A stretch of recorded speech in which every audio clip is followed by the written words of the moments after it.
Dans cette vidéo du chapitre 3 du module M54 intitulé Structure et fonction des feuilles, nous traiterons l'anatomie des feuilles et plus précisément l'anatomie externe des feuilles. Donc, déjà regardons globalement les différentes parties d'une feuille. Donc la première chose, c'est que le contour de la feuille, c'est ce qu'on appelle aussi la marge ou la bordure, voilà, et que les tissus principaux de la feuille, c'est ce qu'on appelle le limbe, c'est-à-dire c'est ce qui va se retrouver entre les nervures. En parlant des nervures, donc vous avez souvent, même si ce n'est pas toujours le cas, on verra qu'il y a des différences anatomiques, vous avez une nervure centrale avec des fois une partie de cette nervure qui est hors limbe, qu'on appelle le pétiole, et puis, donc nervure principale ou centrale, peu importe, et puis des nervures secondaires qui partent de cette nervure principale. Également, on peut trouver à la base et sur le pétiole des toutes petites feuilles qu'on appelle des stipules. Et puis cette feuille, donc, on reconnaît que c'est une feuille vraiment parce que à la base, on a un bourgeon axillaire lors de son insertion sur la tige. En termes de vocabulaire, on a le haut de la feuille qui est nommé l'apex, celui qui est le plus éloigné de la tige, et au contraire, celui qui est le plus proche de la tige qui est nommé la base. Alors la première question qu'il faut se poser, c'est est-ce que c'est une feuille simple ou est-ce que c'est une feuille composée? La feuille que nous avons dessinée précédemment est une feuille simple. On la reconnaît parce que à la base, ici, à la base du pétiole, on aura toujours un bourgeon axillaire. Ça, c'est une feuille simple et on commencera par celle-là. Par contre, il existe d'autres feuilles, des feuilles où en réalité le limbe est réduit aux nervures secondaires. Et de ce fait, on n'appelle pas ça des feuilles, mais des folioles. D'accord? Donc on a toujours notre nervure centrale et nos nervures secondaires, mais sur la nervure centrale et au début ici des nervures secondaires, il n'y a pas de limbe. Donc par contre, comment est-ce qu'on peut faire la différence entre ça et une tige qui porterait plusieurs feuilles? Eh bien c'est simple, à la base ici, vous n'aurez pas de bourgeon. Il n'y a pas de bourgeon axillaire à la base d'une foliole. Vous en trouverez un à la base de toute cette grande feuille, c'est-à-dire à la base ici du pétiole. Donc voilà les folioles. Donc nous allons commencer par les feuilles simples. Il existe différentes formes de limbe. Alors le premier, le plus courant, c'est la forme ovale, plus ou moins longue. Ensuite, vous avez une forme triangulaire, en gros quand la base est plus rétrécie, quand l'apex est plus rétréci que la base. Ensuite, une forme allongée quand vous avez clairement voilà, une feuille qui est étroite, comme ça. La forme cordiforme, c'est lorsque, alors on verra, avec une base particulière, une forme en pointe. En gros, c'est comme une forme triangulaire, mais dans laquelle voilà, ça revient un peu en arrière avec une base auriculée. On verra ça après. Et puis enfin, une forme très très courante, c'est la forme lancéolée, c'est-à-dire en gros c'est un ovale mais qui se termine par une pointe qui est relativement importante. Lancéolée, ça vient de lance, tout simplement parce que c'est comme le fer d'une lance. Voilà. Il existe maintenant plusieurs formes de bases. Donc on peut avoir une base aiguë, c'est relatif à l'angle ici que forme le limbe quand il est au niveau quand il rejoint le pétiole ici. Donc si c'est un angle aigu, on parlera de base aiguë. Si c'est un angle obtus, on parlera de base obtuse. Si c'est arrondi, on parlera de base arrondie. Si ça rentre à l'intérieur, c'est-à-dire que voilà, le départ du pétiole ici est rentré par rapport à cette base-là par exemple, et bien là on parlera de auriculé. Et enfin, parfois, on a des bases qui sont asymétriques. Au niveau des formes d'apex, donc un petit peu pareil que pour les bases, on a aigu, ici, quand l'angle est aigu, on a obtuse, bien sûr, on a arrondi, ça ne change pas. On peut avoir des apex qui sont tronqués, c'est comme si on avait mis un coup de ciseau à la feuille, on verra ça sur plusieurs adventices que ça existe. Carrément, quand ça forme un creux, on a une forme qui est rétusée. Voilà pour les principales formes d'apex. Les formes de marge. Donc, quand c'est tout lisse, on parle de forme entière. Quand vous avez des dents qui sont relativement importantes, vous n'êtes pas obligé de regarder de près, on dit denté.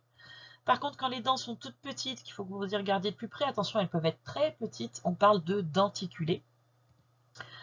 Lorsque ça fait, en gros, des espèces d'ondulations assez pas très très marquées, on parle de sinuées. Et lorsqu'elles sont très très marquées, hein, comme par exemple la feuille de chêne, eh bien on parle de lobée. Les différentes nervations, donc c'est la forme des nervures dans la feuille. Donc ça, c'est la forme la plus courante, péninerve, ça fait référence aux pennes, c'est-à-dire aux plumes des oiseaux. C'est-à-dire que vous avez une nervure ici, principale ou centrale, et de laquelle partent des nervures secondaires. Voilà, en tout cas, on a une seule nervure principale.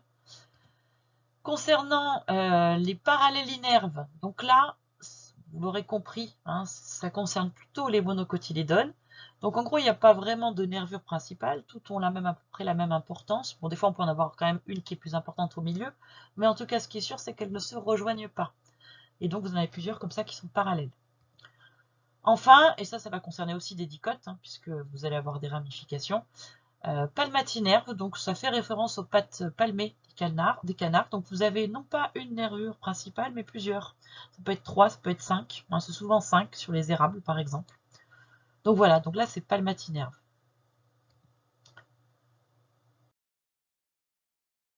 Niveau des feuilles composées.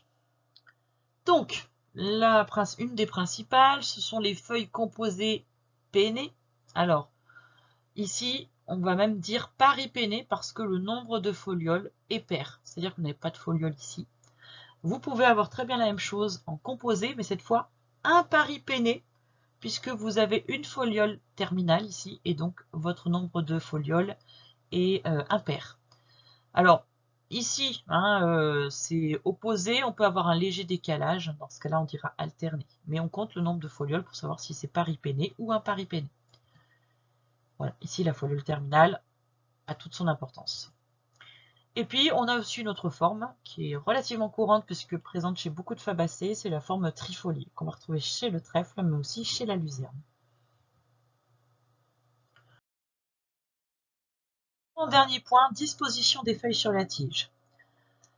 Donc ici, hein, c'est vraiment sur une tige, hein, c'est pas une feuille composée, on le note parce que ici, on a évidemment les bourgeons axillaires, hein, qui vous indiquent que ça, ce sont bien des feuilles. Ici, ce sont des feuilles simples, on aurait très bien pu avoir aussi des feuilles composées, d'accord, à chaque élément. À chaque fois qu'on a des bourgeons ici, je rappelle que c'est ce qu'on appelle un nœud, d'accord? Et entre les bourgeons, c'est ce qu'on appelle des entre-nœuds.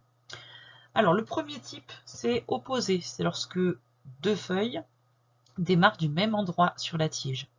Alors, avec une petite nuance, ici, on a l'impression que tout est dans un même plan, mais on peut avoir aussi, par exemple, deux feuilles qui partent dans ce plan-là, et les deux suivantes qui sont décalées de 90 degrés, à savoir une feuille qui vient vers vous et une feuille qui passe par derrière.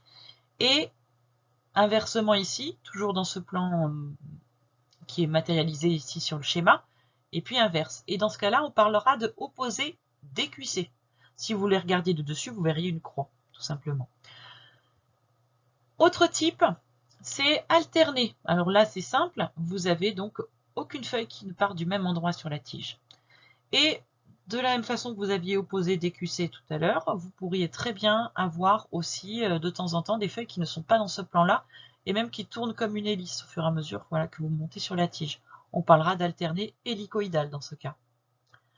Enfin, dernier cas de figure, le cas où toutes les feuilles, à chaque fois d'un même niveau, en tout cas plus que 2, à partir de 3, partent d'un même niveau. Dans ce cas-là, elles forment un verticille et vous pouvez en avoir plusieurs verticilles sur la tige. Ça, c'est typiquement ce qu'on va retrouver chez les gaillets, par exemple. Un gaillet gratteron, croisette, peu importe. Tous les gaillets sont en verticille. Dernier point, et non des moindres, l'insertion de la feuille sur la tige, ou là ce qu'on peut appeler aussi la fixation.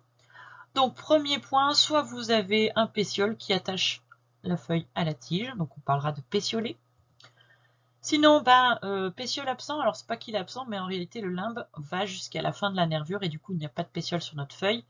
Et du coup, on dirait qu'elle est accrochée directement à la tige. On parlera de feuille sessile.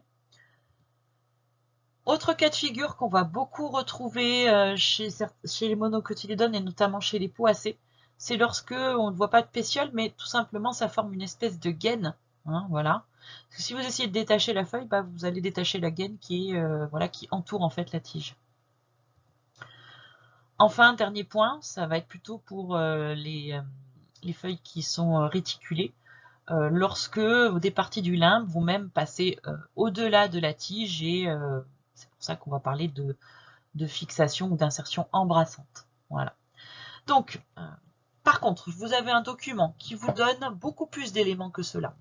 Ici, dans cette vidéo, je vous donne le vocabulaire minimal. Ça ne vous dispense pas, si vous trouvez que c'est utile, d'en apprendre plus. Là, ici, c'est vraiment la base.